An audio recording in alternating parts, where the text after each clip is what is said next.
đất trời.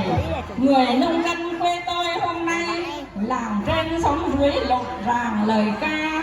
Người quê tôi hân hoan câu hát, người nông dân không lo mất mùa. Nhớ công ơn Đảng bác nhiều, bức tranh quê ngàn đời tươi sáng. Nối tiếp chương trình văn nghệ với bài Nông thôn ngày mới. Xin quý vị cùng thưởng thức.